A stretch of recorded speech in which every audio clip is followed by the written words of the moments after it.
TMC नेता अभिषेक बैनर्जी ने केंद्रीय गृह मंत्री अमित शाह को बड़ी चुनौती दे दी है। एक रैली के दौरान अभिषेक बैनर्जी ने कहा कि अगर अमित शाह में हिम्मत है तो वो 4 मई यानी काउंटिंग के दिन कोलकाता में ही रुकें, ये चैलेंज दिया गया। अभिषेक बैनर्जी ने पश्चिम बंगाल में एक बार फिर से तृणमूल कांग्रेस की जीत का दावा कर दिया है।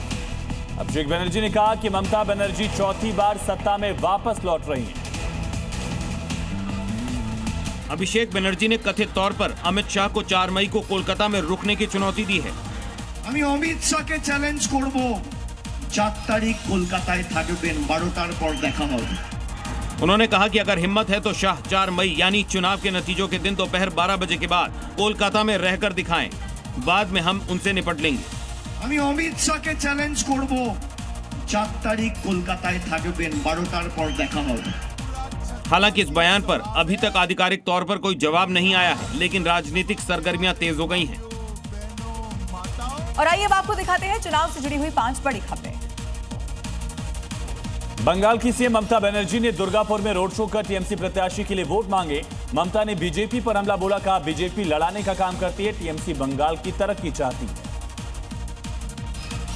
कोलकाता में बीजेपी नेता और अभिनेता मिथुन चक्रवर्ती ने रोड शो किया है। मिथुन ने मतदाताओं से बीजेपी के पक्ष में वोट करने की अपील की। रोड शो के दौरान पार्टी कार्यकर्ताओं का जबरदस्त हुजूम यहां देखने को मिला।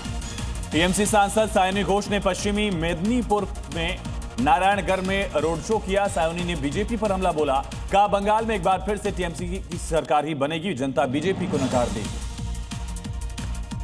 बंगाल चुनाव में बीजेपी के दिग्गज नेता चुनाव प्रचार में जुटे हुए हैं। महाराष्ट्र के सीएम देवेंद्र फडणवीस ने कोलकाता में रोड शो कर ममता सरकार पर हमला बोला। फडणवीस ने कहा कि तृणमूल के 15 वर्षों के शासनकाल में बंगाल की स्थिति खराब हो गई है।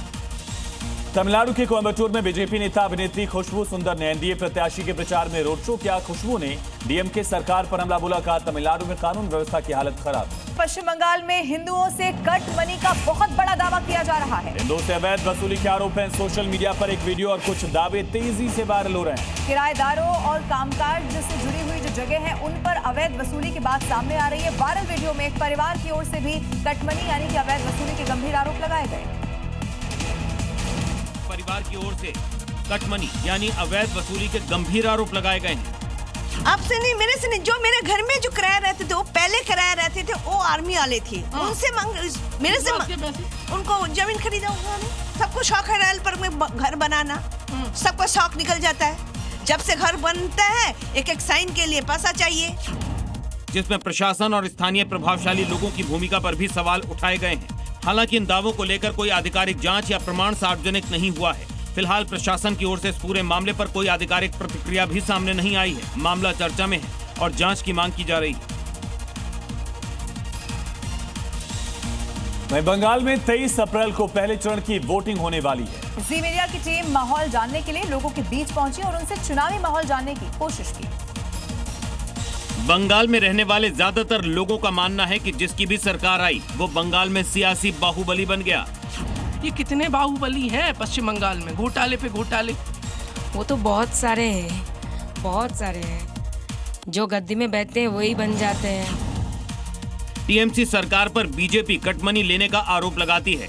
जब लोगों से इस पर सवाल पूछा गया तो उन्होंने भी कहा कि वो भी नेताओं के घोटालों से परेशान है। घोटाले ज्यादा होते हैं, बहुत ज्यादा। मैंने एग्जाम दी, पास किया, पुलिस वेरिफिकेशन भी हो गया, फिर आज भी मैंने अभी तक मेरा अपॉइंटमेंट लेटर नहीं पाई। हालांकि इस बार बंगाल में ममता की वापसी होगी या फिर बीजेपी की सरकार बनेगी, ये 4 मई को नतीजे आने के बाद साफ हो जाएगा।